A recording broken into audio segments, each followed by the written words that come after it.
You just go there. At the back of that place. If I collect it, go. I give it like just cross. You say you should the other side. Okay, no. Go to that pole. Don't go to that pole. I just go to that pole. Wait. Come on, take.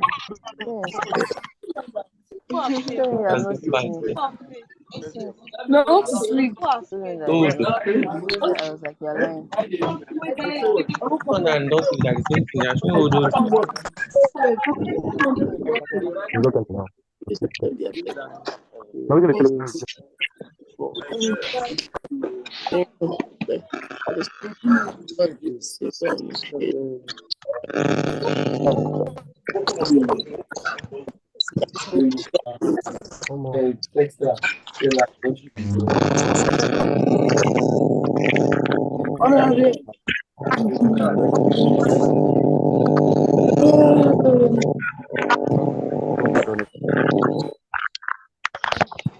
Yes, very bad.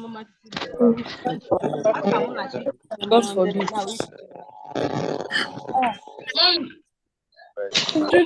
My this is still muted. Yay!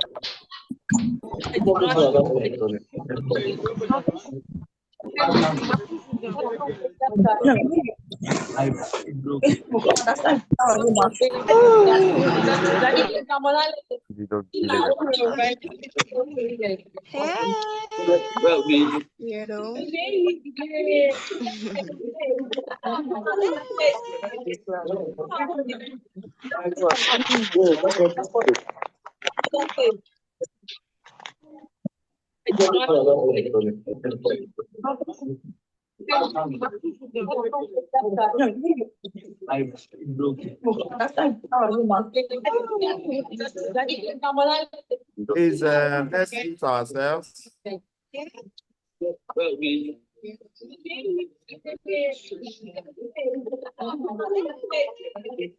let's mute ourselves. Let's mute ourselves.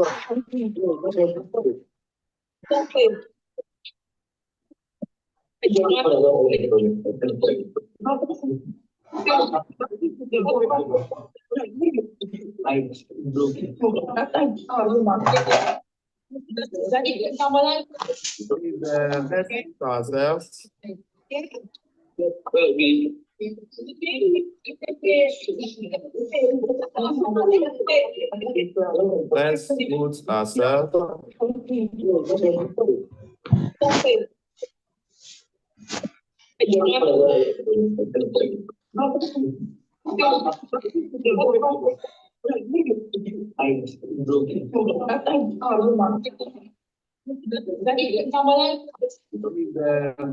ourselves.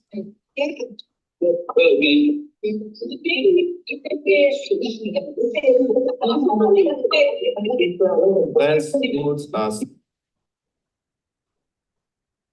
All right, we are good to go.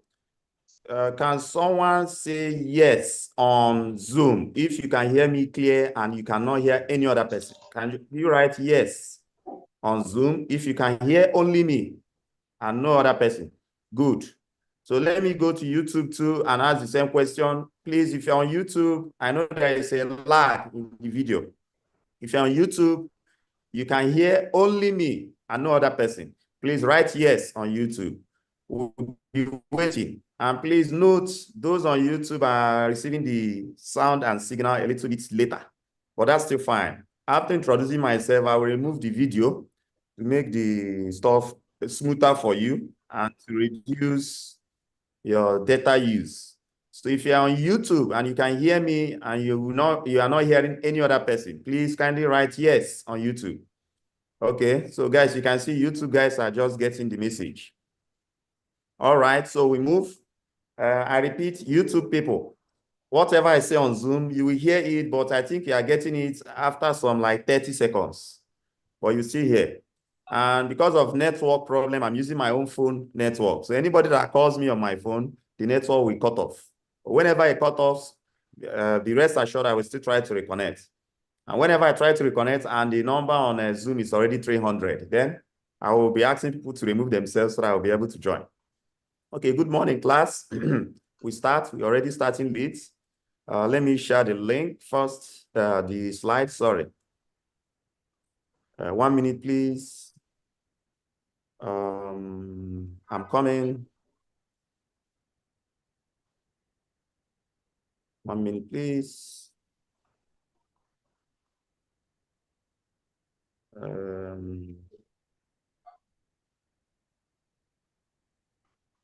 Coming. All right. Let me check. There are some things here. All right. I believe you can see the screen. I'll make some introductions generally. So please listen very carefully. Read my lips when I'm talking. When I'm passing some vital information, that's what I mean. First, on the screen, you see lecture 4. I think it shouldn't be lecture 4. It should be lecture 1, 2, 3, 4, 5. This should be lecture 6. This should be lecture 6. Okay, ladies and gentlemen, nice to meet you. Hello to you two people. Nice to also meet you. So my name is Dr. Anthony Wohiri. Wohiri, N-W-O-H-I-R-I. I'm from Computer Science Department, as you can see, because I'm part of those taking this lecture with you. So I will be your pilot for the next 2 weeks, this week and next week. And hopefully we take off well and land well. There will be no turbulence on the air and we arrive on time. So feel free to relax. If you want tea or coffee, you can ask the waiter and waitresses. What do they call them on aircraft? Stewards, right? So relax and the journey hopefully will be smooth, but fast. Now, before I start my lecture 6, mind you, it's lecture 6, not lecture 4. Announcement. Please, the announcement from the HOD Computer Science is that every student is expected to, submit his or her assignments. I think most of us know this that I'm holding. You know this. If you don't know it, then go to your village people and ask them for forgiveness. That's the manual, FSC 113 manual and the workbook. So you're expected to submit only the workbook. Monday is the deadline. That's number 1. Number 2, this message now is mostly for the course reps of all the departments taking FSC 113. The submission will be done through you. That's number 1. Make sure you have the list of your course mates. So if Dele comes to you, you take Dele's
So I'm back, and thank you for those that left. Thank you very much.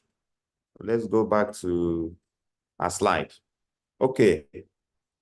Please, if you can hear me, say yes again. Please, let me be sure. Say yes if you can hear me. I said yes, not S. All right, thank you, thank you. So let me finish the very important announcement that you are expected to submit your workbook, not the manual, the workbook only, on or before Monday. In fact, starting from Monday is the deadline, and you are to submit it to your course reps.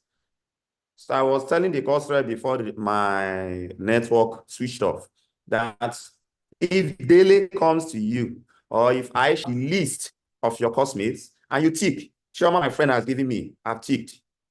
Or Yinka, my enemy, has given me, you tick. Because when you bring it to the computer science department, the guys that will collect it from you, they will ask you for that attendance. And it is also for your own good, because there have been cases where after exam, student is seen that he's having F or D or E, and he starts saying, there was no score for me, or my assignment was not recorded. They will ask you, you did not submit. And when you come, I submitted, or I bring the list. We open the list, and here you are not there. Your name was not ticked. You are not marked as someone that submitted. So, course reps, you got to look out for that. They will put you into trouble. They will start fighting, and they gave you, threw it away, this and that. So as you are bringing the workbooks from your colleagues, make sure you have the attendance with, not the attendance, the list of those that submitted. Just print out the list of everybody, or anybody that gives you, you tick. And you that is giving, make sure they tick your name. And you that is not giving, don't come and say that you give. That's number 2. Number 3 is course reps. Where do you submit? That's the question we'll be asking. You know, computer science department. If you don't know it, please look for it. Computer science department, the building is there. Now you check second to the last floor. Second to the last floor. No, first floor, second floor, third floor, the second to the last. That's where the lab people are. You can jot down their names. Mr. Emmanuel, Mr. Yemi, others there, Mr. Olaiton. Mr. Olaiton is like their organ. But at least any of them, they check the doors in that floor. Now you're looking for the lab people, laboratory people. You want to submit manuals. Mr. Yemi, Mr. Emmanuel, these are the key people. Or you have Mr. Olaiton, you have forgotten the other guy's name. So come with the list of students that submitted and their workbook. Please make sure that this is done. I'm not addressing everybody. Make sure you submit your workbook. Don't come and say, sir, please, I don't have money. Or, sir, please, they stole my money. Or, sir, please, when I was coming down from Ojeleba market, I used it and buy bonds. Or, sir, please, I have problem. I understand each of us, have one course. Buy manual, submit assignment. Make sure you submit. The time given. Else you will be in trouble. Else you will come later and they will say, no, we have finished submitting. That's 2. 3, make sure you indicate your details on your workbook, especially your matric number. Matric number is very, very key. Nobody is going to look for you if your matric number is there. I know that nobody has the time to start looking for you, chasing you up and down. Who is this? Who is that? So put your matric number. The smart ones, they also put their name, just in case, because our handwritings are different. There is a way that you might write 1, another person might see it as 7. Or you might write 5, someone might see it as 6. So in such cases, the next thing the person assessing will do is to look at the names and say, okay, this person's name is different from this person. So that's the major announcements. I repeat, make sure you submit your workbook.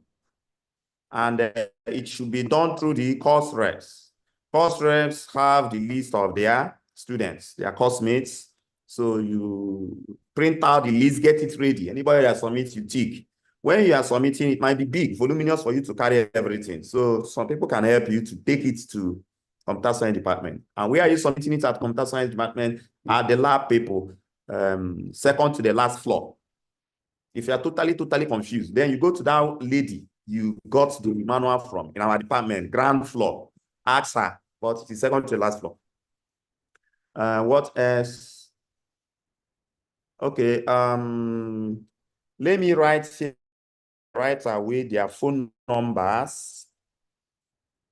So give me 1 minute. I'm going to write it on chat of at least Mr. Emmanuel, because I remember last year they said that please, Doc, let them call before coming, because they might come and I'm not around, and carrying it back for them might be difficult. So let me get the number now. Put it now that I'm talking, so that we don't forget it. Mr. Emmanuel. I have many. Okay, I've gotten it. So I'm writing it now. 080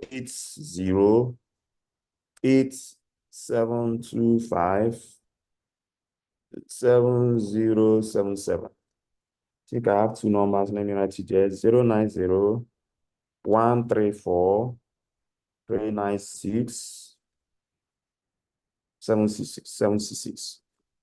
Wait, so direct 090 343.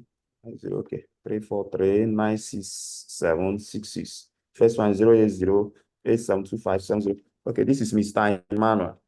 Mr. Emmanuel. Before I send Ayemi, their nurse will be signing to you that they are very old people. No, they are young guys like you. Some of you might even be older than them. So, but you have to show respect. And 07031305700. So I've sent the two numbers. Let me resend it many times so that it doesn't get lost inside the people writing their matric numbers. I'm sending it many times on WhatsApp. Let me quickly, I can't do it now. Well, for those on YouTube, I can't be switching, okay? People here will get it for you if you are not getting what I wrote. But let me call it verbally, quickly. The two guys responsible for collecting this, Mr. Emmanuel, his phone numbers are 080-872-57077 and 090-34-396-766. For Mr. Yemi, it's 070-313-05700. So that's it. Make sure you submit. Don't come to give us headache. Remember, we have been in this business for years. Don't come to give us headache after that Monday and start, unless you have very, very genuine reason. You can't, like, for example, come and tell us, sir, it was raining in Ikorodu. That's why I couldn't come. We are in Hamatano, not in rainy season. Or your grandmother gave birth to two bouncing baby boys. So you are doing a nanny for your grandmother. That's why you couldn't come. And all kinds of stories, because we know stories there and they will always come. Things like maybe sickness, that sickness, you have to prove it with medical report from Unilag Medical Center, not from one DBA or one village people. You get document from them and come and tell us that you are sick, and you now start showing us concussions. No, you bring it from Unilag Medical Center. Therefore, try to submit by Monday, please. And the scores there will count. Where do you get it? You can get from bookshop, but I was hearing from a student yesterday that, so I went there, they said it has finished. Okay, but if you come to computer science department, you will always get it. You will always get it. I think the HOD is also making plans to send more to bookshop, but if you come to computer science any day, you will get it. And you know where you are getting it, I think ground floor. Once you enter computer science, don't climb stairs. Some people like climbing stairs. Once they see steps, they start climbing. Ground floor, ask for Mrs. Ido. Her office is even open. All the offices in ground floor are closed, but her own is always open. So you see an open office at the end of the corridor. That's Mrs. Ido. You buy. The price I don't know, because I'm not the person selling. I'm not the person getting the money. I can't remember. It could be 50,000, 100,000. I don't know. Well, I'm joking. It shouldn't be up to that amount. All right. So I muted everybody so that we'll have peace of mind here. And if I say, do you have any question? Once I unmute it, Wahala will start. You will see it's a market, please. Therefore, if you have questions that are pressing, you can, I wouldn't say write it. If you write it, I will miss it, because people are busy writing matric number that nobody asked them to write. But maybe you can pass it through course rep. They will find a way to get across to me. If you are finding it difficult to submit, I'm now addressing the course reps. If you are finding it difficult to submit the manuals of your students, well, I don't know why it will be difficult, but assuming you can't find anybody, but remember I'm giving you phone numbers, then you can contact me through the course rep of medical laboratory science. I'm their course advisor. So her name is Omotala Roots. You contact her, she'll get across to me. Don't call me direct, sir. I'm so person. I will tell you, go through her, so I will have also peace of mind. All right. Having said that, I don't think there is any other thing to say. Rather, some lecture. I'm going to have you for 2 weeks, today and next week. That reminds me, I don't even know when is your. I posted it, but I didn't look at the dates very well. When is your matric number? But I hope next week, Tuesday, we'll be able to have it. All right, so we start. And I'll remove my video to save you some data. I put my video to introduce myself so that you see me. If you see me on the road, you will know and dash me money, and I will dig. I'm joking. It's to know your lecturer. So that tomorrow when they say, who is this person? You say, he was the one that taught us or is teaching us FSC 113, Introductory Computer Science. So I'm removing the video so that we get down to business. Now, data processing. Under today, we'll be looking at what we mean by processing information, processing data. We look at the difference between data and information. And then we look at the types of data processing. What next? After that, we look at computer networking and types of computer networks. After the types of computer networks, we might also quickly look at configurations, ring, bus, and there are 3 of them, ring, bus, and which other one again? Star. They are called topologies, the way the network is arranged. But let's start. So I go to the next slide. Did I record this? Well, I'm not recording it, but it's on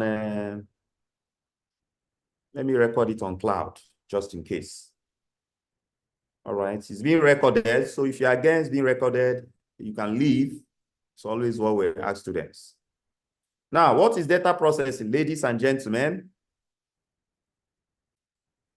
As you can see on the screen, there is a definition there, but trust me, in the exam, nobody is going to say, what is data processing? And expect you to write it that way. The phrase might be coined in another way, might be presented in another way, but the main thing is to check whether you understand the basics, what it entails, what data processing entails. So it's all about you are gathering, data and doing one kind of manipulation on that data, a sort of one kind of manipulation or the other on that data. And there is a reason you are manipulating the data, is to get some results, some useful results. So I've used the word gathering or collecting. I've used the word manipulation, and I've used the word data.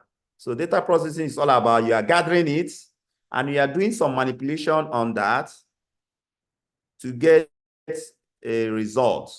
You are not just doing it because you want to do it. You are not just doing it because you're angry, they did balloting, you didn't get hostel, therefore, let me just go and be manipulating data to show people that I'm running mad. No.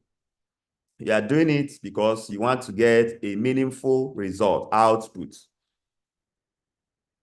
And wait a minute. How do you collect data and how do you manipulate data? Do you go on the street or go to the senior building under that big building there and be collecting data on the floor? Or do you go to your lab, physics lab, and be collecting data on the floor with your bare hands? No. You collect data using a program, a software that can help you collect it.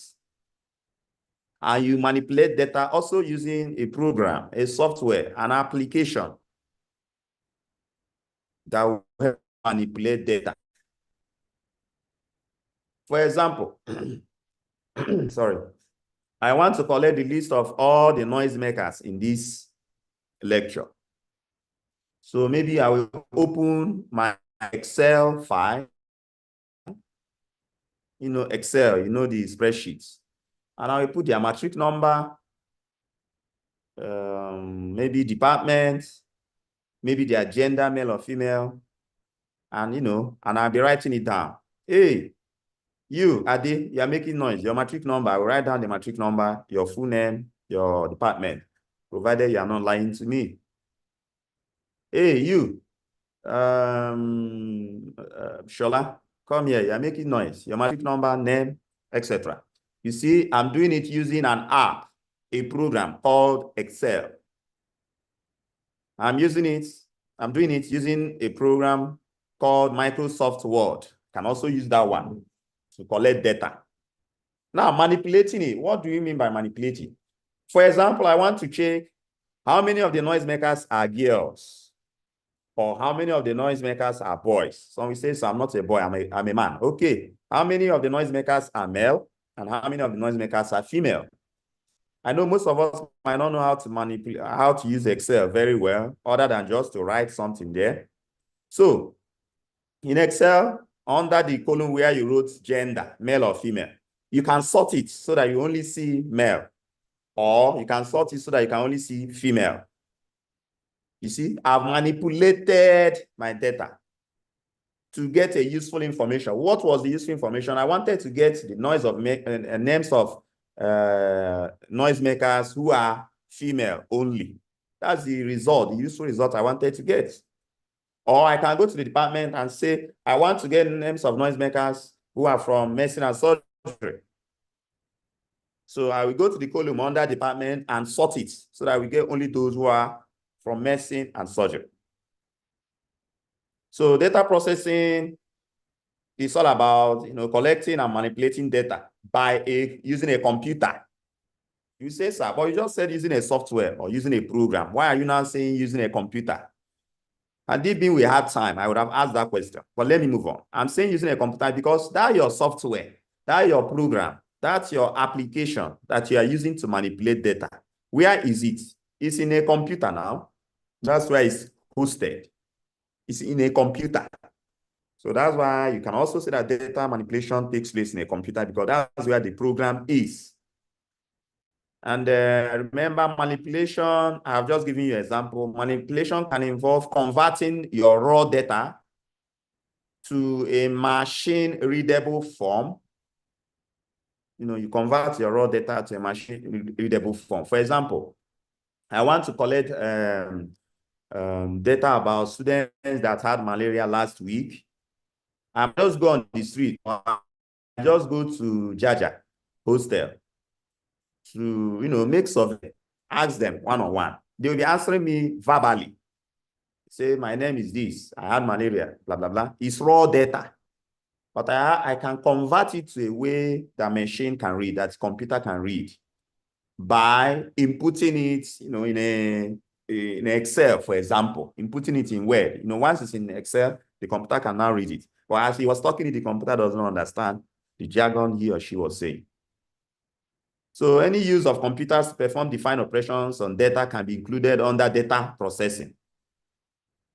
So if you go to the commercial world, data processing refers to processing data that is required to run that business, that company. So in summary, I would say that data processing occurs when data is collected and translated into usable information. I come again. Data processing occurs when data is collected and translated, as converted, into usable information. And data in its raw form is not useful to any organization. So data processing now tries to get useful information from that huge amount of data you have. There are many examples of data processing, which I might not mention of them. For example, stock trading. Those of you that like stock trading, cryptocurrency, etc. So, stock trading software converts millions of stock data into a simple graph. when you watch CNN or you watch financial news, you see them showing graph that the economy is falling or increasing or things are getting better. You'll be seeing it in form of graph. How did they get the graph? You think someone sat down and used pencil and pen to draw the graph? No, it was data they collected, and that data was converted into a graphical form, and you were able to see the graph rising or falling.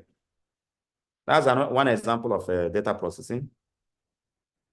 I can also say that a digital marketing company can use demographic data of people to, strategize location-specific campaigns. Like you want to sell a particular product, maybe for students. So you'll agree with me, you come to Yaba, most especially Akoka, to advertise such, instead of going to, let's say, Ojeleba or going to Lekki, because your product is tailored for students. So you better look for where they are. And how do you get that information? Is by doing statistics, knowing the demographic data of the locations. And from there, you'll be able to see, okay, you've collected so many information. Maybe you've collected like 20 million information about 20 million people. Now, when you process that information, you'll now be able to see that, younger generations are mostly living in Yaba or in Akoka. This is just an example. And the final example, self-driving cars. Most of you that like movies, the K-drama, Abi, you call it, or other Hollywood movies, self-driving cars, you have seen them. They are not only movies, they are in reality. Now, how do they, self-driving cars are driving, how do they see human beings and stop, or see red light and stop? They have been programmed.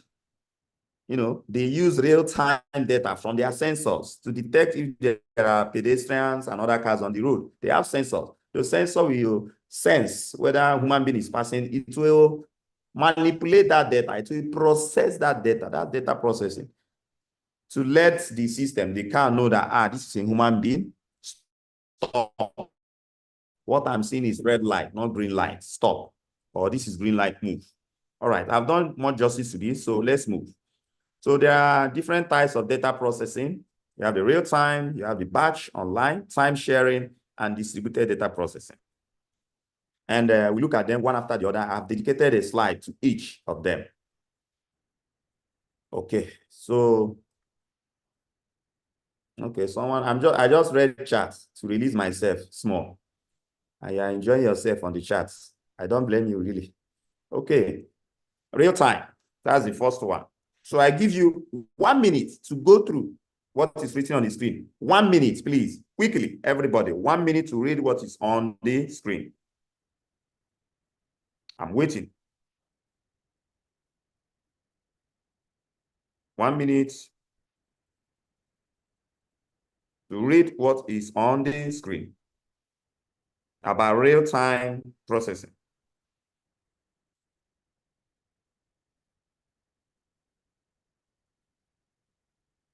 Waiting.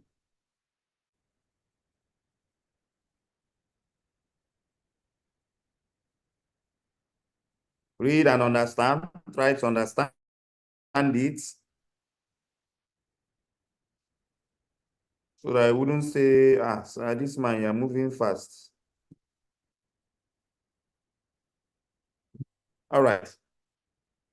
It's about real time. And always focus on that, how will I call it? Term, real time. What does real time mean? Maybe something happening at the moment. Okay.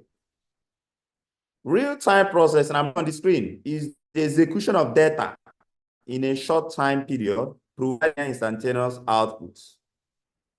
This first sentence contains everything, or will I say 95% of everything you need to know about real-time. One is when you are processing data under real-time mode, it is done in a relatively short time period, and the result you are getting is almost instantly. As you are processing it, you are getting result instantly. When I give an example, you will see. What else will I add here? Yes, as you are making inputs, data, you are getting almost the output. Output is the result. It's what I'm calling results. Okay, and what else? The processing, the second sentence, processing is done as the data is inputted. So it needs a continuous stream of input data. Examples to buttress what I've explained. Bank ATMs. Remember, when you go to ATM machine, they are using real-time processing. What first do you do? I'm talking about those who get money. You want to go and withdraw your 2K. Go to ATM. You type your PIN. That your PIN that you have sworn that nobody will see it and know it. You type it 1357. I hope I have not called my PIN number. You type it 1357. As you are inputting that data, you are getting results. Which results? Welcome so person to Access Bank. They will start playing that their big song to tell the whole world that you came to collect money. So that welcome is one of the results you are waiting, because you inputted your your PIN number and it shows you that you have logged in. So as you're inputting it, you're almost getting result immediately. That's one. Two, it will now open a menu. Do you want to withdraw? Do you want to change your PIN? Or do you want to do transfer? Let's say you want to withdraw. You click withdraw. That clicking is input data. You have clicked. You have done something. You have inputted data. And as you click in it, you are getting an answer. You'll agree with me immediately. Response. If you click withdrawal, what will open? It will open the amounts you can withdraw. 5K, 10, 15, 20, more than 20. If you click 20, you have done an input. You get, you know what you start getting. That very beautiful sound when money is counting. You'll be very happy. Even if you just failed an exam, but once you hear that money shaking and counting, and you touch the ATM machine and shaking, you know that, yes, something is coming out. So you see, immediately you click 20,000, something started coming out. Or something started counting. Let me put it that way. And you get your money. That's real-time processing. Now, I will ask a question, I will move on, or I will answer it. Is there anyone here who have gone to ATM machine? You wanted to withdraw 5K. You type your PIN code, then you enter, you choose 5,000. After choosing 5,000, you went home. Maybe next week you come and collect the money. Or you say, let me run and go and use my cell. And you now come back. No. You pick it there. So that's real time. So I read it again from beginning. Real-time data process is the execution of data in a short time period, providing near instantaneous output. Almost immediately you are getting the output. And the processing, the data is processed almost at the same time when you are inputting it. That's ATM machine for you as an example. You have others, traffic control systems, modern PCs, mobile devices, radar systems, hotel reservations. You know, when you are reserving a hotel, let's assume you are going there to do good thing. Maybe you are going for wedding in another town. So you came to the hotel, you reserved. Or you are reserving it before you arrive. So for them to reserve, you will pay. You'll agree with me that immediately you pay, maybe to your credit card, ATM card, the system will reserve hotel for you. Or you are booking a flight, the same. Immediately you pay, it will reserve. Nothing like you have paid, you say, okay, congratulations, maybe see you next, let's say 5 years, we'll reserve it for you. It will be reserved immediately. So the good thing about real-time processing, I'm reading below now, it is very useful where time is a critical factor. Not in that sense, but if you don't collect it immediately, then it will be stolen.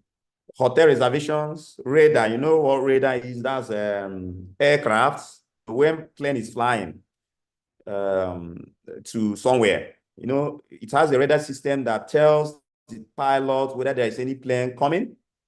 Not like car that you just be seeing car very like a kilometer away. No, might be tens and hundreds of kilometers away. The radar will be able to tell that there is a flight coming. This is the level. This is the speed. It's real time. The information is coming in immediately. The downside of real-time processing is that it's very expensive because of the cost, like programming. You know, the program behind the ATM machine must be solid, robust. and testing the backup equipment, and then maintaining it and running it requires a highly skilled personnel. You know, sometimes you come to ATM machine, there is no money, and you'll be hearing book, book, book, book, book, book at the back. So some people are trying to service it or put money. So if they are the people that are servicing it, trust me, they are skilled personnel. They are not just ordinary Baba you saw on the road and say, sir, come and they help us troubleshoot this machine. So I spent too much time on real time. Let me go back to show you how we are moving so that you don't get confused. So I go back. This is where we started. So I've done real time. Now I'm now going for batch processing. I give you 1 minute quickly, please, to read batch processing. Please, quickly. Read it.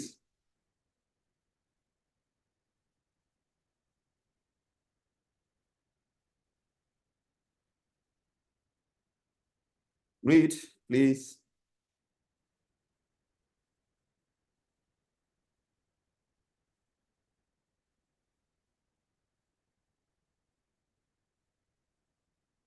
Yeah, as I was waiting for you guys to read it, I'm seeing some you on their level, man. How they are in there. I've not even booked a reservation, so I don't know how it works. Okay, that's perfect. I understand you might not. What of booking a flight? What of booking a flight? Well, the general information here is not whether you are booked or not. That once you are booking, once you pay, they reserve that thing you are paying for immediately. It's just like locally, just like some of you that have turned into traders, selling shoes, selling this, selling all sorts of things. Immediately the person pay, you have reserved one shoe for that person. You are not going to say next week, I will try and see what I can do. Well, that's generally speaking. 1 minute, please. 1 minute, let me. 1 minute, please. Let me switch off.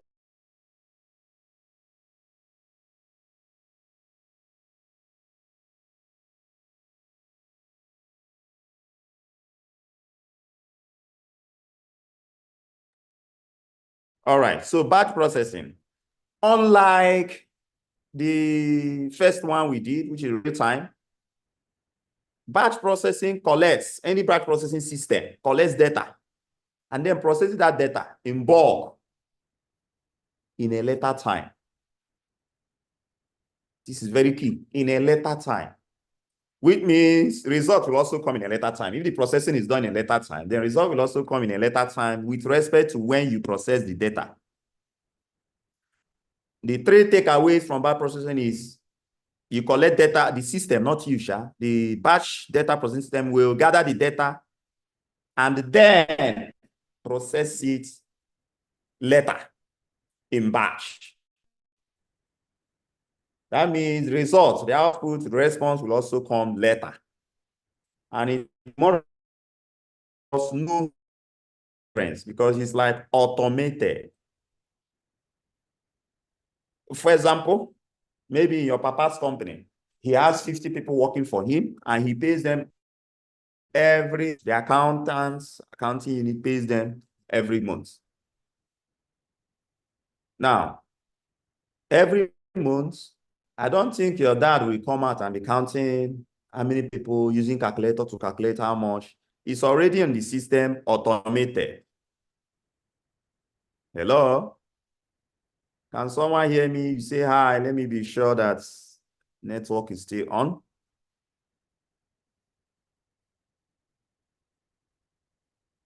You can write hi on the chat. Okay, thank you. Now, thank you. So at the end of the month, your dad will have a program that calculates their salary.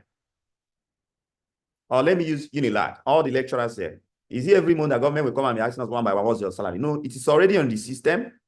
And the system knows that every month, ladies and gentlemen, that's the word, in a later time. Every month, the input is there already, our names, our level. So each person has his own salary scale. The inputs are there already. But every month, in a later time, that's in a later time you are seeing on the screen. Every month, our salaries are computed. You say why? Because somebody must have gotten promotion, somebody must have been penalized and they reduced in his status reduced, etc. Somebody must have gotten a grant. So every month the system calculates the salaries, the wages for each lecturer in bulk. So I've used all the words you're seeing on the screen. In bulk. In bulk is every lecturer, every staff. And they pay us. That's the result in a letter time too. So you see that letter time is relative to when the input was made. Our details have been inputted, everything. But when the payment was made, it was after a month. So examples, you can see it on the screen. Or let me say the positives, advantage is there. Disadvantage is also there. That for batch processing systems, they are mostly suitable for business, financial applications, such as payroll accounts, like what I told you now, payroll is salary. Billing system, like your Ikeja Electric, they bill every month based on usage you've used. The system will be calculating it at the end of the month. This is your bill, invoicing, etc. And the second good thing about batch processing systems is that they represent a very effective way one can process, huge data. It's batch. Can't be doing it one after the other. To be very, very difficult. I remember it involves more or less no human interference. So that means it's mostly automated. Okay, and the problem there is the rigidity it imposes. That you must do this every month or you must do this every week. You must calculate the wages every month. That's a kind of deadline being imposed. So let me move on to the next. Online processing. When you see online, most of us should at least pass this one when they see it in their exam. When you hear about online processing, one is the internet is involved. It's a method that utilizes internet connection and equipment directly attached to that computer. I hope that is clear. Because you are talking about data that is stored in one place, and that data is being used at a different place. Maybe the data you want to use is stored, let's say, in US. And you want to copy the data, do something with it, put it back there. And you are in Nigeria, go US, one go. So a very good example of online processing system is cloud computing. I can stay in China, put the music in the cloud or a file in on the cloud, and you stay in your village. Ijebu, for example, once you have the internet, you can access that file, you can play that music. So it's mainly used for information recording and research. Research is not necessarily academic, but sharing something. When you do research, if there are like 5 researchers researching on one particular work or project, they might be in different geographical locations, but when what they are dealing with is in the cloud, any of them can access what is there, manipulate it, change, add, and do whatever. And the downside of it is that it's expensive. Again, if not for the time, I would have asked why expensive. So let me answer it. It's expensive because we are talking about internet. So you have to have data, you must connect, you must subscribe to the internet for you to be able to take advantage of the online processing system. The next one is time sharing processing. I give you 1 minute to go through it. Time sharing. So look at it, please.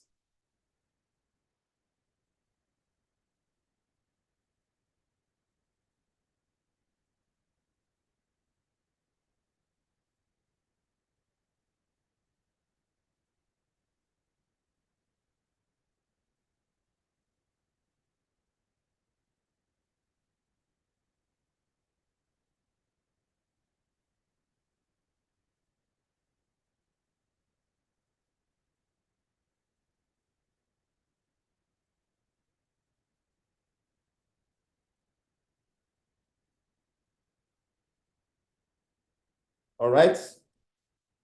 Multiple users interact nearly at the same time with a central processing unit. This used to be very popular before you were born, before all of you here were born. So today is no more. The reason is before we used to have these very huge systems, huge computers. Some are like the size of a building. Some are like the size of a trailer, but they are computers. Then you did not have laptops, mobile phones, your tablet PCs, your desktops. They were not in existence then. Chris, you say you can't hear well. Can someone hear me well? Maybe it's network. Can someone hear me well? Yes. So if you can't hear me well, maybe it's your village people that is affecting your network. So maybe it's network issue. So time sharing, as I was saying, it was before in the 1950s, even 40s, then 60s. Then you weren't born. We used to have big computers. None was in Africa to start with. Mostly it was in the US and in the West. So then that computer used to share, allocate time for each task that people want to do. The computer then could not perform more than one task at a time. So it will share the tasks. After this time period, this task will stop. Even if it was not executed, your time has passed, it will allocate each CPU time to the next task.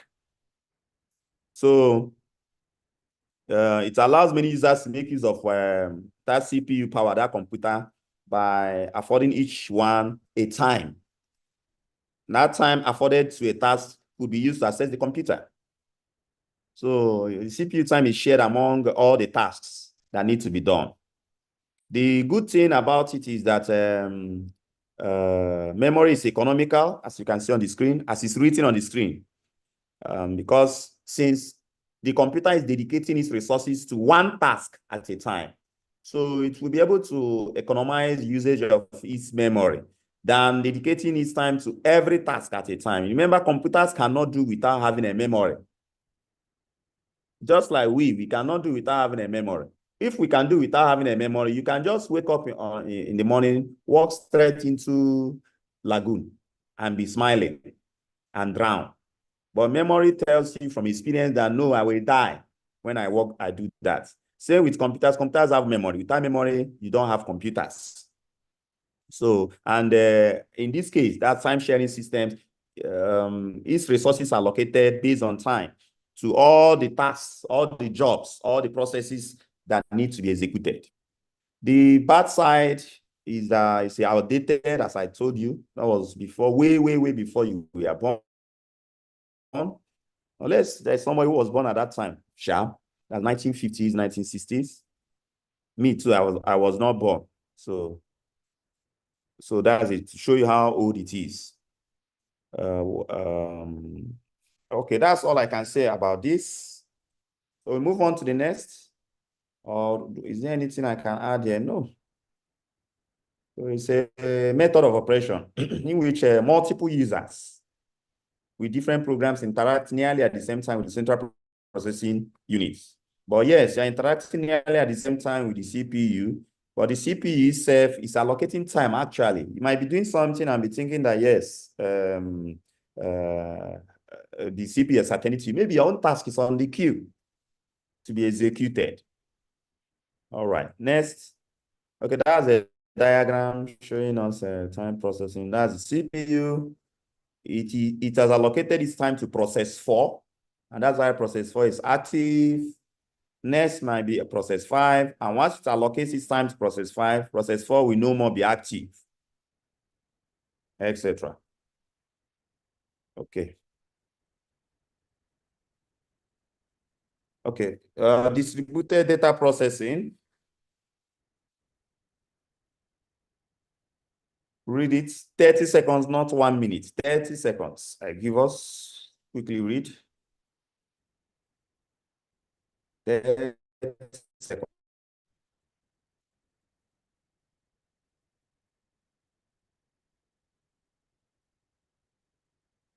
So distributed data processing, we are talking about different computers located geographically in different places, but they are enjoying the capability of that computer, the capability of the computing process, the computing capability of that computer. You have a central computer, and you have other multiple, let's say 100 computers located in different places, but all of them are interacting with that central one.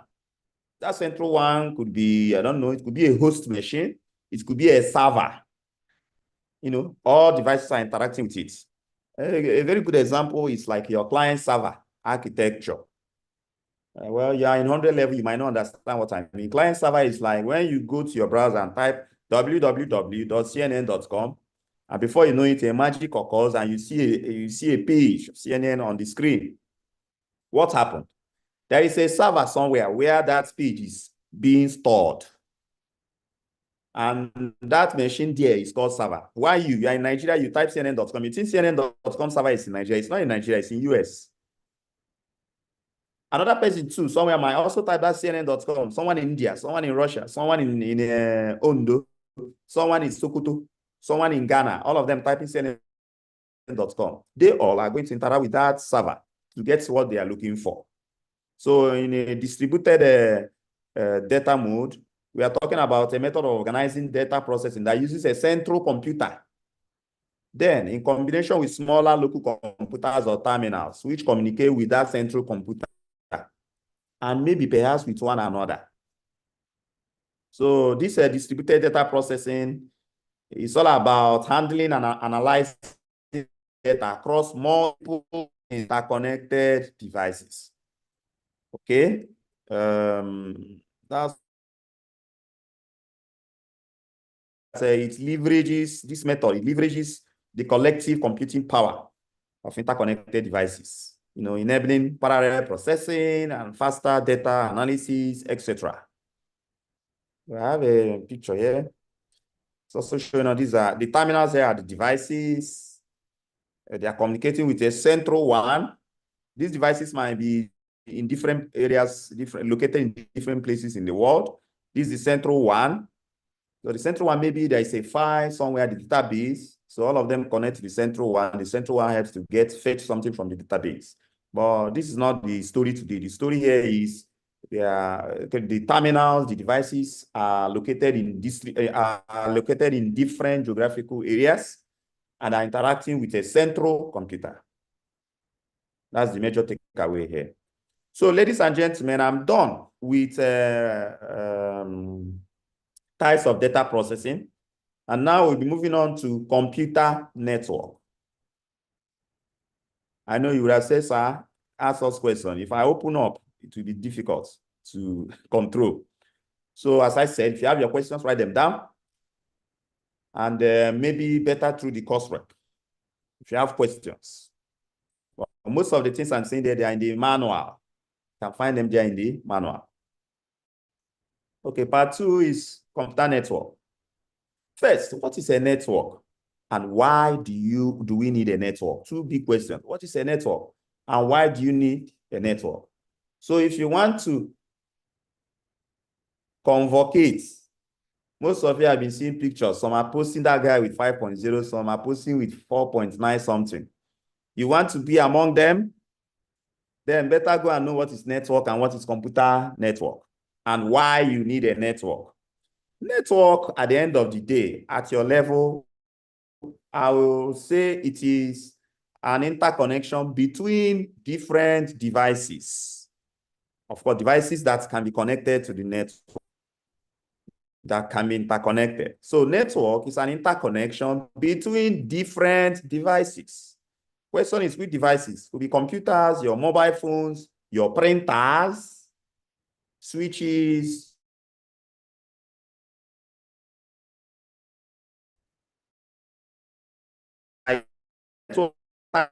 between them. Why do you need to share something?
using my phone. So let me share again.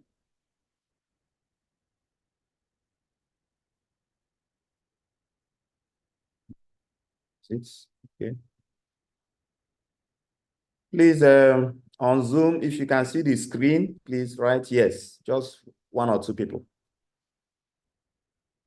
All right, then.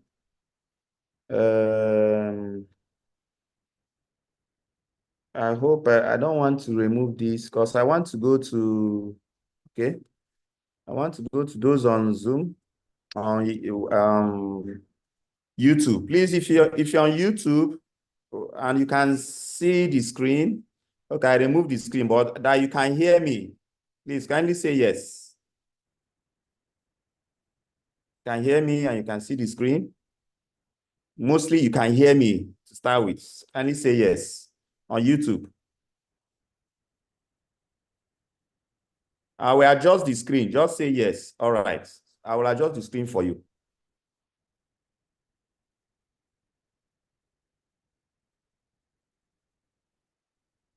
Okay. So about network. Network is interconnection of devices. Reason is to share resources, to exchange resources. If you're not going to exchange anything, then there's no need linking two computers together. You cannot bring two computers and link them together just because you want to link. There is a reason to share resources. So you have some types of network: hierarchical, P2P, local area network, and a wide area network. So we look at them quickly. So let me move to the next slide.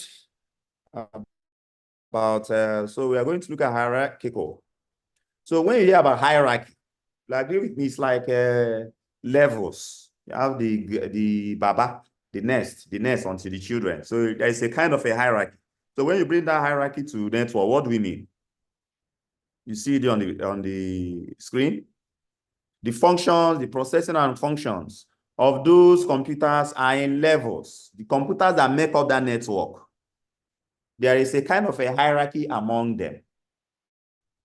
That the processing and control functions are performed at different levels by these computers. Maybe computers in level 1, they have the kind of function they are performing. Computers in level 2, they have the kind of function they are performing, etc. So especially you have such a hierarchy in a manufacturing plants, in industry. For example, in industry or in a manufacturing, in a factory, let's say in a bottling company where they do drinks. You'll agree with me, stages by stages. You might enter a hall where they are washing the bottles. You might enter another one where they are filling the bottle with drink. You might enter another hall where they are corking it, putting a cap on it. Now, remember, these are automated. They are not done by, mostly, they are not done by human hand. You know, it's machine doing it. And those machines are controlled by computers. So you have the computers that are controlling the washing. You have the computers that are controlling the filling with drink. You have the computers that are controlling the corking. So it's like a hierarchy. Of course, you have the Baba computer, maybe the Oga's computer is there. He's the one monitoring everything going on. The next maybe his assistant, that way down to the last man, to the security guard person. These are systems, and they are in a hierarchy. I have a diagram here that shows, you know, more or less. I'm not telling you to go and cram this diagram. I'm not telling you to start drawing it or start snapping it, but it's just more or less computers being arranged in a hierarchy. So I have the next picture too. It's also like a hierarchy. You have the computers there arranged, you know, in levels. Okay. That's the hierarchical network. Let me go back to show you how we started. This is where we started. Hierarchical network. So let's look at, I call this P2P. Of course, you can call it peer-to-peer, but in computer science department, we call it P2. 2, that's number 2. Then P2P network. So in case you hear me saying it, that's what I mean, peer-to-peer network. So in P2P, peer-to-peer, that means you and your neighbor. It's a network where, you know, each computer is connected to the next, to one another. The computers in that network are connected directly to one another, Let me go back to the hierarchical. You can see, let's say this computer here now is not directly connected to this. This is a printer. They are all devices. No, network is not just about computer, but all the devices. Now, this one here is not directly connected to this. But when we come to our peer-to-peer, an example is this. Each computer there is directly connected, more or less, to one another. This is connected directly to this. This is connected directly to this. That means they can interact. They can talk. They can exchange resources. They can share information directly. Okay. So this is the P2P. It's a distributed application architecture that partitions tasks and workloads between peers. Now, this is now grammar. You'll be wondering, but he said they can share. Yes, they can share, exchange resources directly. But that means functions in that network is also shared.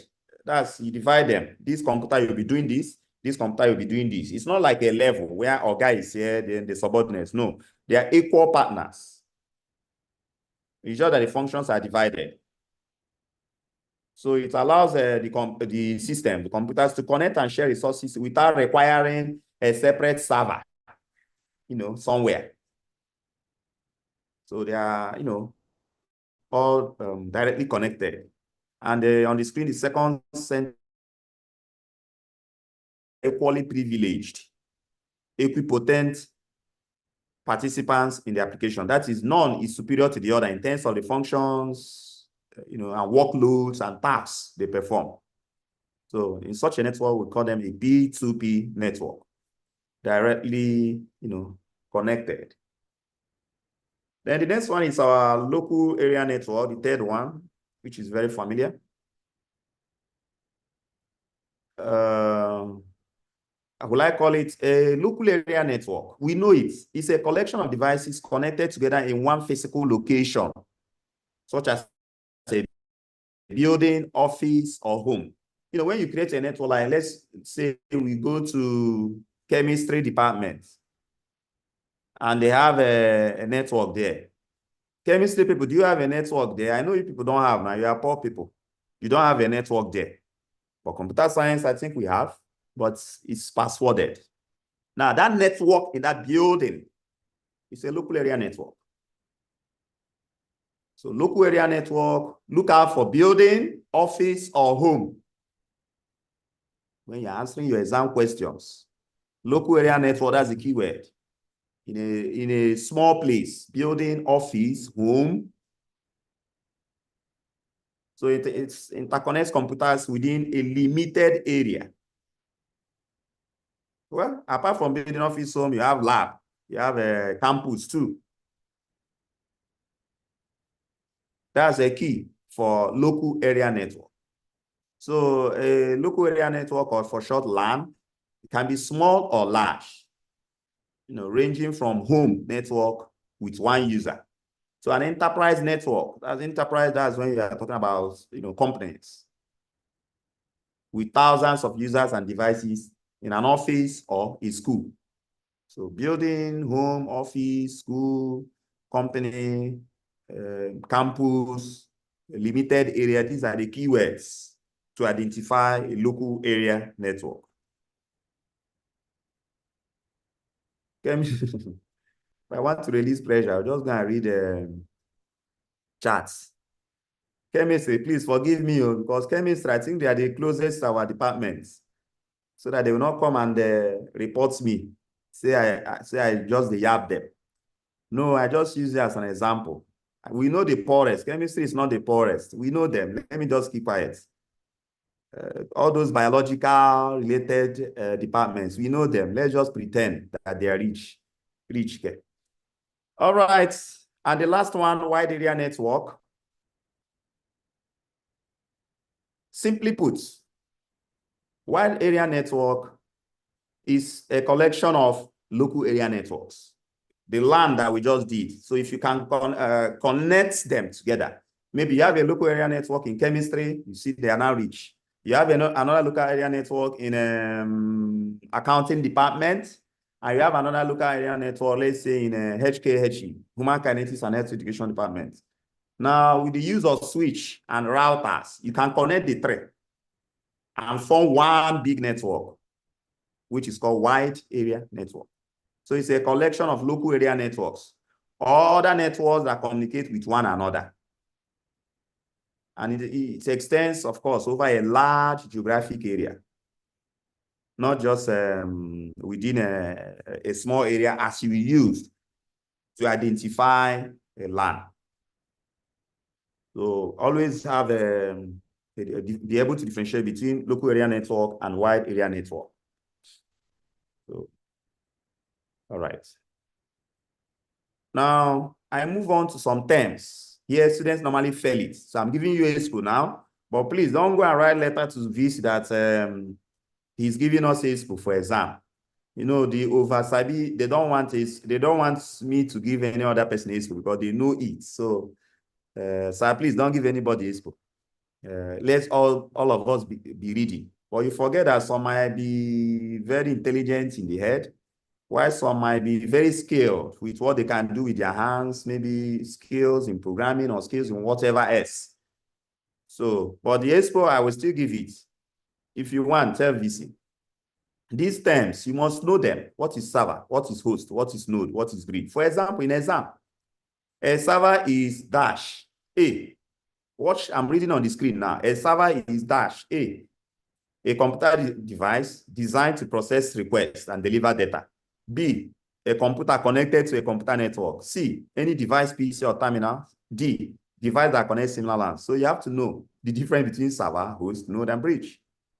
Host, let me start with that one, the second one. Any computer, I don't want to use the computer here, but at your level computer, but it's any device that is connected to a computer network, except the server, any device, your tablet, PC, your printer, all of them are hosts. Sorry. Let me not confuse you, give you wrong information. No, host is any computer connected to the network. Computer can be your mobile device, your tablet PC, your desktop, your laptop. These are computers connected to a network. While the third one, node, N-O-D-E, is any device that can be connected to the network. Example is also all these things I mentioned, laptop, tablets, etc. Then there are others. Your printer, server, any device that can be connected to the network is a node, while a host is any computer. Server, just close your eyes and tell yourself what's a server. Servers they will always process a request coming from somewhere. A request coming from somewhere. I don't want to call the name of the somewhere. The name of the somewhere is a client computer or another computer, but always watch out that they will process requests. Sir, please, I want to eat. It's server that will process it. I want to see the website of unilag.edu.ng. It's the server that will process that request. When you type, it's a request that you are sending. Server will process it. That's the work of server, processing requests.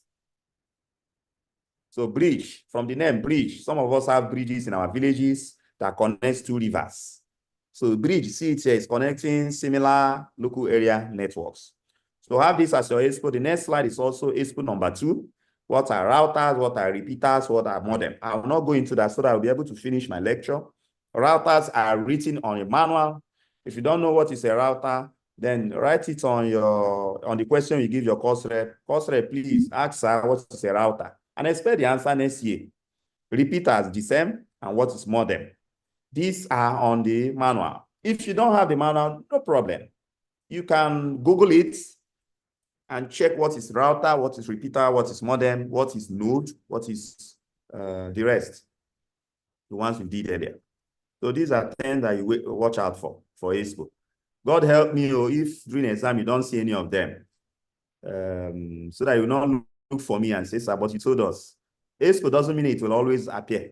Abi, some of us that did WAEC now, or especially NECO, or what is the other one again? That one you always take when you are afraid that you're not passing WAEC or NECO. GCE, thank you, Samuel. Maybe you took GCE. So some of them will leak. you will go and forget your life and be reading those ones that leaked. Then when the real exam starts, none of the leaked questions comes out. And you guess what? That's why you keep on retaking WAEC to get admission into Unilag. Because the expos you have been reading, the leaked you have been reading, has not been leaking. Okay, we move on. So don't mind me, it's release tension from you guys. Instead of grammar, I will teach a little, I will make it also a little bit, playful so that you will flow on, especially considering the condition where I muted everybody, you are not allowed to talk. So sometimes I'll let you know that I remember that you are there. So, okay. So topology, that's the last leg of our lecture, topology. Those that like to Google anywhere that someone mentions, you check what is topology. Topology is all about arrangement. In English language, arrangement, how things are arranged. So since we are dealing with network, we also talk about network topology. And there are three kinds: linear bus, star, and ring. Their names are self-explanatory. You will just see it now. The star looks like a star. The ring topology looks like a ring. And the linear bus looks like the bus, the normal bus, you know. So when you talk about topology, we are talking about the arrangement of the network. What do we mean by network? How the various devices, elements of that network are arranged. The elements are the nodes. You know what are nodes? Nodes are any device connected to the network. And you know that two nodes are connected using links. So that's why you see links. And there are other things there too of that network. How they are arranged, how do they look? Okay, the first one is linear bus. So I know most of us have entered BRT buses, especially the rich ones that claim to be rich, but they have also entered BRT bus. Okay, first, linear bus. The diagram generally looks like a bus, of course. But mind you, ladies and gentlemen, the three we are going to look at: bus, ring, and what do you call it? Star. They all look like each other. Somebody is saying, sir, please spell it. Spell what? Is it topology? It's on the screen here now. Topology. It's on the screen. Please listen, pay attention than writing matric number. We know you are not listening to the class. Maybe you are in a market now buying something, but you are busy writing your name and matric number and departments. So linear bus, I'm reading from the screen, is a kind of a network topology in which each device is connected one after the other. That's the takeaway. Devices in that network. Here we are talking about how the devices are arranged. So this one is saying that they are arranged, are connected one after the other in a sequence. See the first node, one, the next one, the next. I wish I can draw here. Okay, let me see what I can draw. So if anything happens, I will close and open again. Let me see whether I can draw. See, I'm drawing now a straight. Wait. Okay, let me finish the line. It's like a straight line. I'm having so many things on my screen, so the way it will be appearing on my own might be a little bit challenging. Okay, wait. Let me stop and share it fully. I'm coming, 1 minute. Let me share it fully. 1 minute, please. I will share it now. Come in, let me share it so I'll be able to draw in peace too. Okay. All right. So let me see what I can draw something now. Should be better. I'm just drawing. Mind me, I just drew something. This is a cable. We call it trunk or major cable. Now I connect first computer. Let me use another color. Where is the drawing stuff? Let me use, I hope is this color. Okay. You have a computer here, one. So the definition up there is saying connected one after the other. The next one, I will connect. Let me put it here. It might be here. The next one, I go here to connect. The next one, I might decide to go here. But you see, one after the other one. The second division is in a sequence. See, they're flowing a sequence. And this cable this red cable is called main trunk or main cable. And that is why where it got its name, linear bus. See, bus, it's like a bus now. People are sitting inside, lining up. So same you're having here. I have one or two things to put here. You must know at least one advantage, or at least, well, let me say two.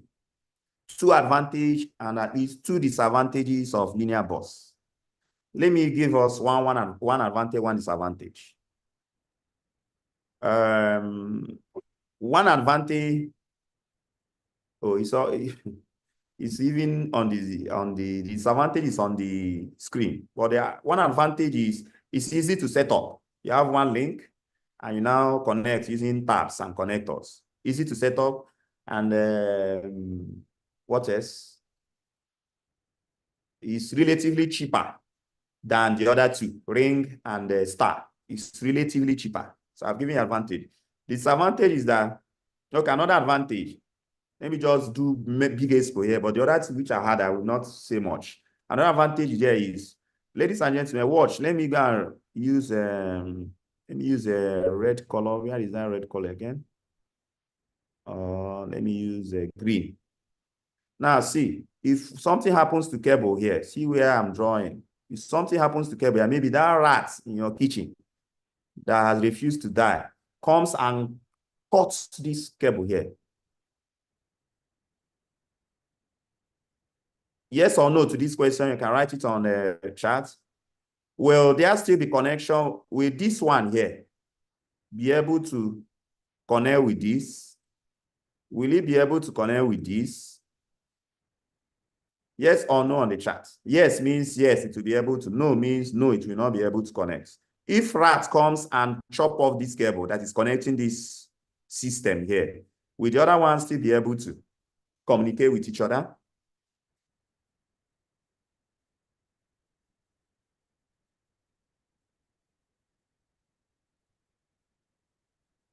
Okay, I didn't see, sorry. My drawing is still showing here, so wait. How do I, okay. Okay, now I can see, yes. Is yes, the answer is yes, not no. Because if you cut off one computer, the rest will still be able to, communicate. This will be able to communicate with this, etc. It's an advantage. Now, disadvantage, which is written on the screen, says that if something happens here, see where I'm now marking with red. If something happens here, if that rat still comes and eat off here, will this one be able to communicate with this? Yes or no?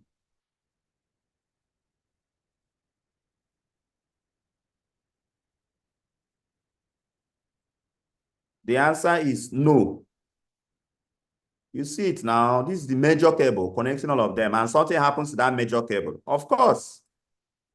Of course. Communication will fail. Network transmission will be halted because this is the major cable carrying the signal. This red one is the major cable. So if anything happens to this red, then there is problem. Then at the end of the cable, let me use a color to draw it. Let me use a green. See, this one likes green. Okay, let me use pink. At the end of this cable, there is what we call terminator. It's not written here, but it's called terminator. These terminators, their job is to absorb signal that is no more required. For example, if this computer here I'm circling, see this one, I'm circling it, wants to communicate with this one I'm circling. It sends the message is going through the cable, it comes here, it goes. Once this one has received it, that signal will still remain on this cable, bouncing up and down. So it's the job of these terminators to absorb it out, to remove it from the cable, so that the cable will be free for another communication. Because if you allow it to remain there, it might corrupt any other signal coming from other computers in this network. So these terminators there, their job is to absorb it out. So, ladies and gentlemen, what if something happens to these terminators? What if it breaks down or it fails? That means there will be so many signals on this cable because nothing to absorb them. And that's the disadvantage. Okay. So move on. The next one is star topology. Star topology. It's like a star. Sorry, all these diagrams are still here. Let me see how to clear it. There must be a way to clear or yes. If you check, it's like a star. And what is it there? Saying that you have a central connection point. That central connection point could be a switch where all the computers are connected. Please let me note here, guys and ladies. Well, when I say guys, I mean everybody. Is that if you go to a room or to a building where you have the star topology, that doesn't mean that you just enter the room and see the computers round and the switch is at the middle. No, one computer might be in first floor, another computer might be in second floor, another computer might be outside where they will steal it easily, another computer might be in the store. But if you trace all their cables, you will see that they are connected to a central one switch.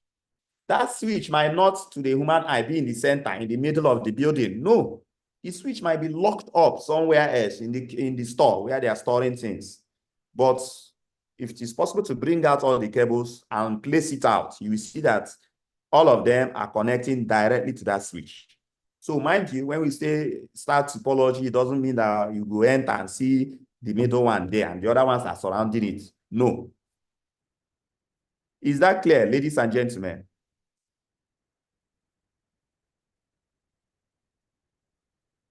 Can say yes if it is clear, and we'll move on.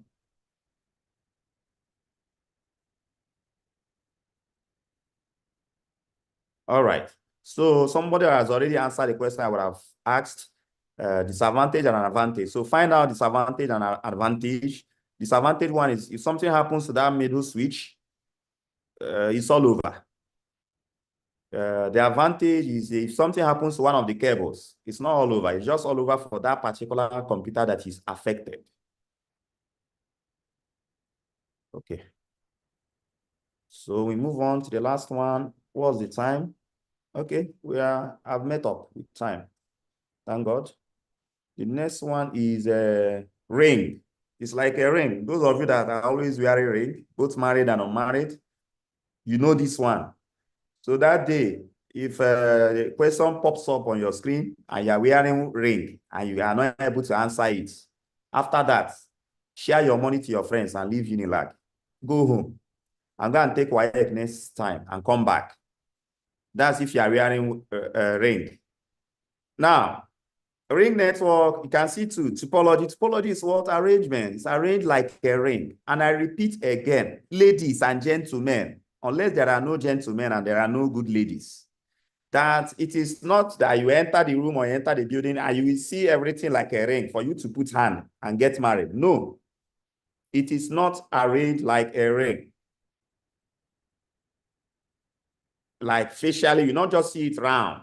It's just the concept we are talking about. The concept that each node, look at what is written there, connects to exactly two other nodes. If you check each computer, see, or node, connects to two other, connects to this and this, forming a single continuous pathway for signals to flow through.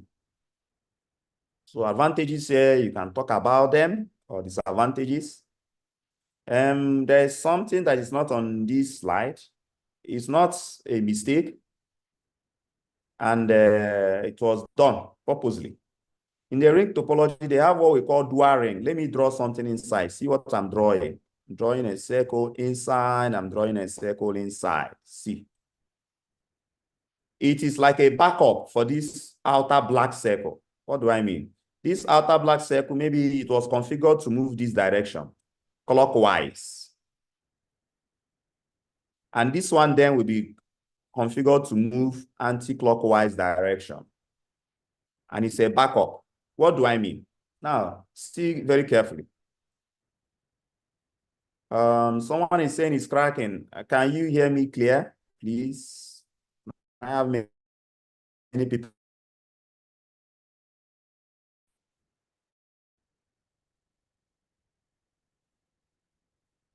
So you can hear me clear. So I move on. So this now, the first one, there's the major ring.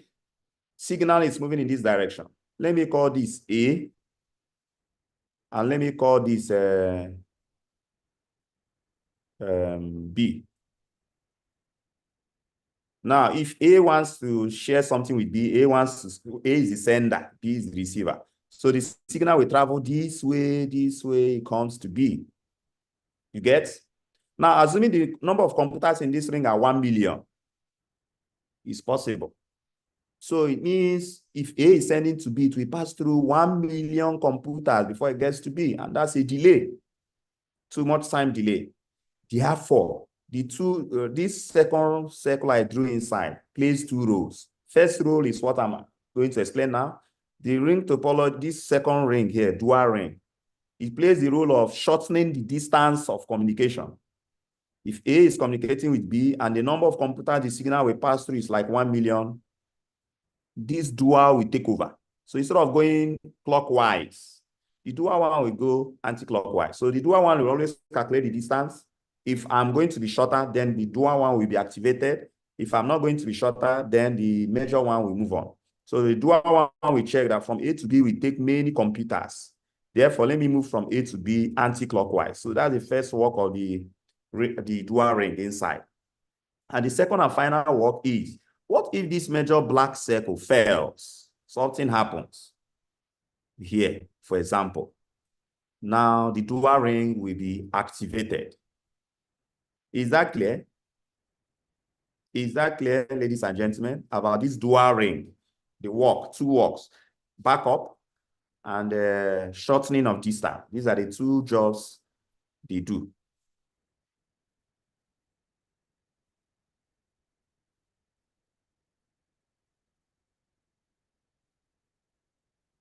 Is that clear? Okay, let me quickly run through. They say, no, it's not clear. Okay, let me explain it for the final time. See, I drew a red circle at the middle, at the inside. And I'm saying that the ring network uses this kind of configuration, dual ring. Dual means two, the black circle outside and this red one inside. Now I'm saying that assuming the computers you are seeing, see how many computers here? 1, 2, 3, 4, 5, 6. Assuming they are not 6, assuming they are 1 million. And see, the black communication goes clockwise. See the arrow I put here, it goes clockwise. While the red line inside goes anti-clockwise. The red one is not active. It's always inactive, waiting for a problem, then it will be activated. Now, I'm saying the computers here are 1 million, and A is sending something to B. That means that something will pass through 1 million computers before it gets to B, which is very far and will take time. Therefore, the second line inside, the dual ring inside, will now be activated. Instead of passing through the black, see A, B, C, D, the dual one will take it from A to B, just one distance, instead of going through million computers. At least this first explanation, is it clear?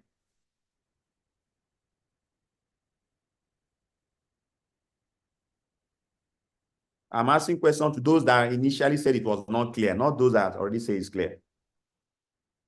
So this dual ring is also connecting. Don't look that I drew it inside. Yes, it's inside, it can be outside, it can be anywhere, but it is also connecting the computers. It's not on its own. The second work of this red ring is, if something happens to the black one, maybe it fails, there is problem, there is breakage in the link, then this red one will be activated and we start servicing, we start working, we start functioning. So these are the two works of the two functions of this red ring. One is as a backup in case something fails with the black one, and two is to shorten the distance of communication. Let me clear this and come in. Clear. Where is it again? Clear all drawings. Wait. I want to clear out the diagrams so that things will come back to how it was. Clear now. Why is it not clearing?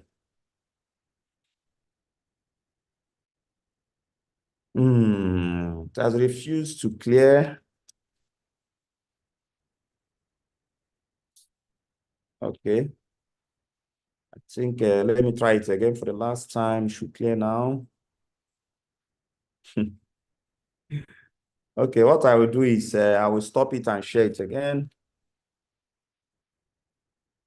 Okay.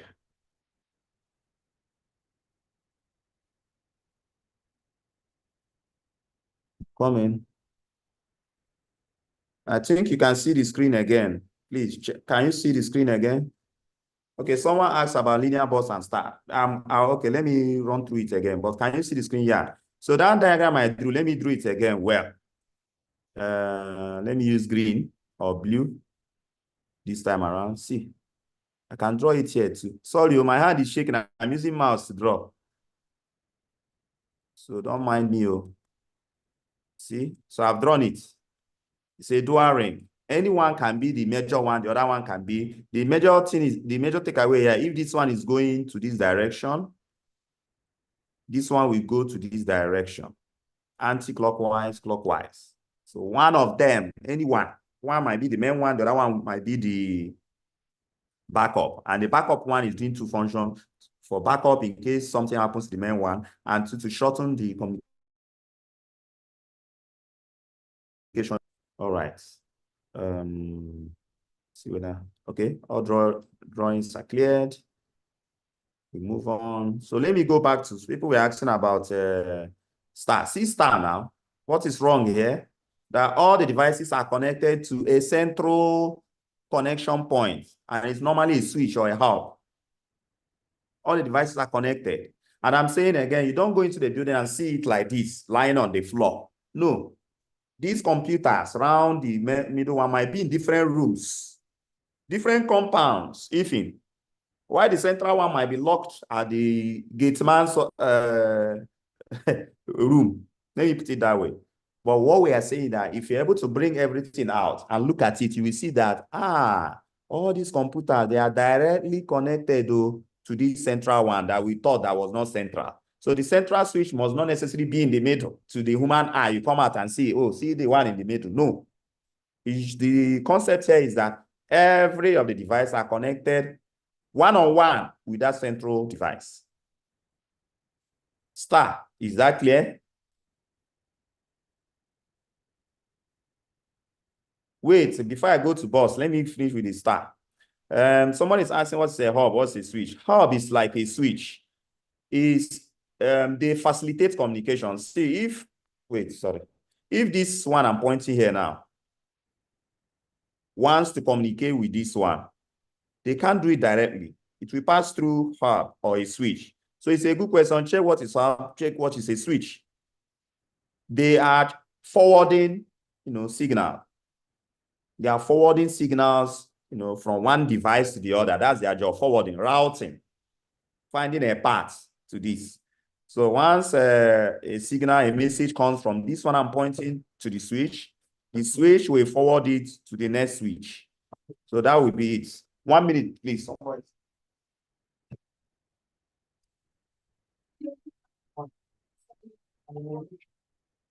I got. I'm almost finishing.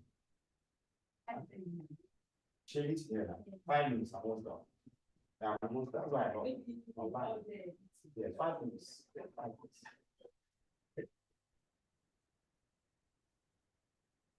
Sorry, the director was calling me, so I've told him I'm in a lecture, but 5 minutes I'll be done. So then for the last one, you were asking bus. Bus is like you have let me draw something again. It's another color, purple. You have a big cable, and we always call it trunk, T-R-U-N-K, trunk, or main cable. At the end is what we call terminals. These are terminals at the end. Terminal, there is terminal, and the devices are connected to it one after the other in a sequence. I will connect one here, computer or device. I might decide to connect one here. You see, in a line, I'm moving one after the other in a sequence. I might decide to connect another one here.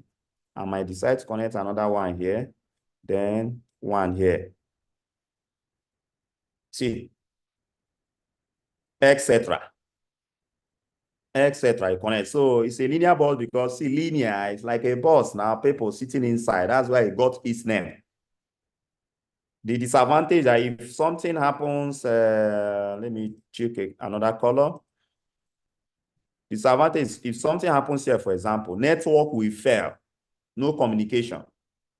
That's number one. Or if something happens to this terminal, see this terminal here, because their job is to absorb out any signal that is no more in use. So if they are no more working, that signal will continue to be there, and other signals will continue to be there, and there will, any signal else coming in might be corrupted by those ones that are hanging around. So the terminal is to, absorb them out. The good thing about linear bus is if something happens to this computer or something happens to the cable linking it, the other ones will be functioning well. It's just that only that computer will be removed. The other ones will be functioning well. Okay, ladies and gentlemen, that's it. I think for today. Time is up. Wait, let me clear this.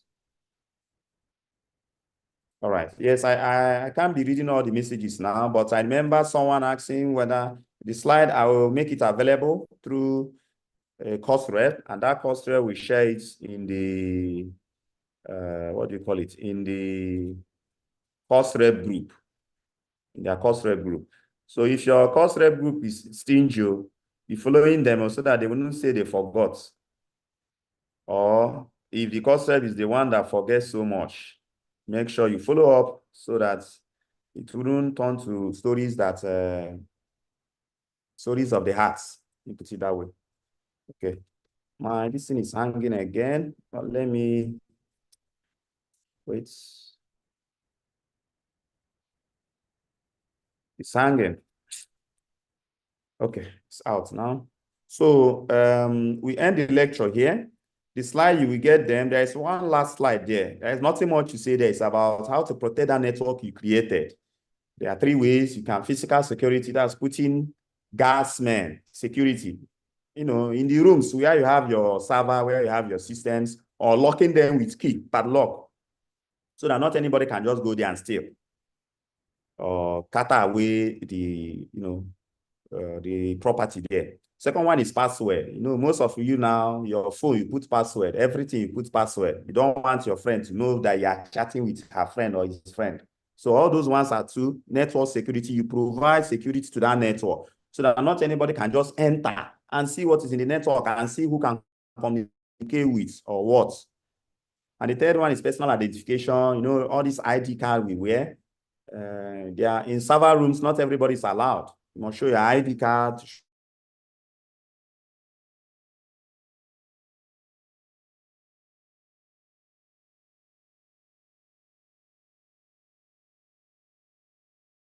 show that you are.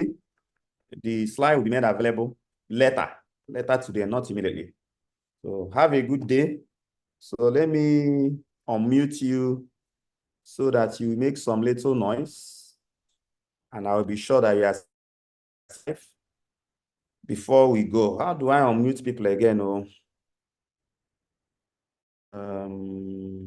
My screen is filled up, man. How do we unmute? Screen is just...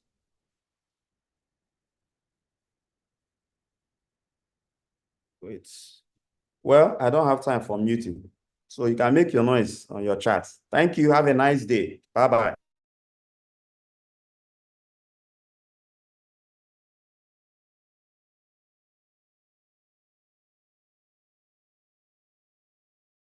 Hello. Hello. Yeah, Mario. Yeah, I just finished lecture and I'm heading to another meeting. Where are you? I just heading to another meeting. Where are you? Yes, yeah. Hey.